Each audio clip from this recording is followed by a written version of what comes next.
The first property we're going to look at is the zero power property, which is a convention of math and follows from the definition of exponents. Let's take a look at a couple examples, and then we'll be able to come to a conclusion for our general case. 2 to the 5th power, we don't care what number it is 2 times itself 5 times.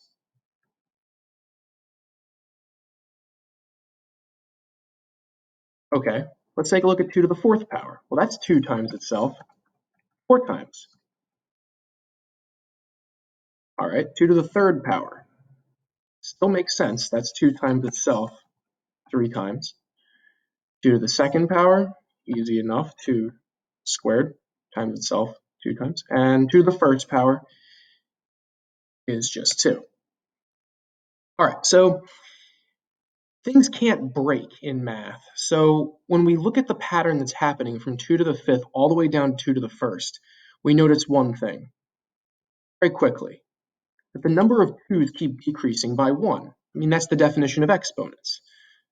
So in order to get from one line 2 to the 5th to the next line 2 to the 4th, we had to divide by 2.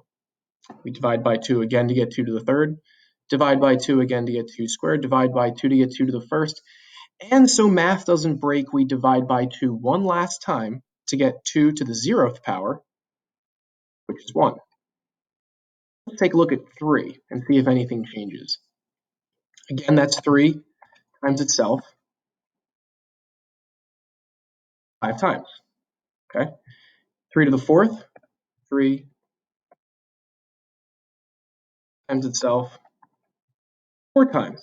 Looks like it's going in the same direction as those 2's were going. 3 to the 3rd, you guessed it, 3 times itself 3 times. 3 squared, 3 times 3, and 3 to the 1st, 3. We look at the same pattern here. Starting at 3 to the 5th, that's 3, 5 times. To get to 3 to the 4th, we divided by 3.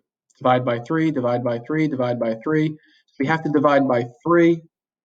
Happens to be 1 again. Now let's take a look at the general case. I think it's going to look exactly the same, just with a bunch of a's. Well, a to the 5th is a times itself 5 times. All right, still, this is looking exactly the same. A to the 4th, a times itself 4 times. So it doesn't matter what the base is. It could be any letter or number. Now we have a to the 3rd power. That's a times itself 3 times. A squared, yep, a times a. We get down to the last one that usually makes sense. That's just a. So we look at the pattern. We're dividing by a each time. Get to the next line. So a to the 1st divided by a gives us 1.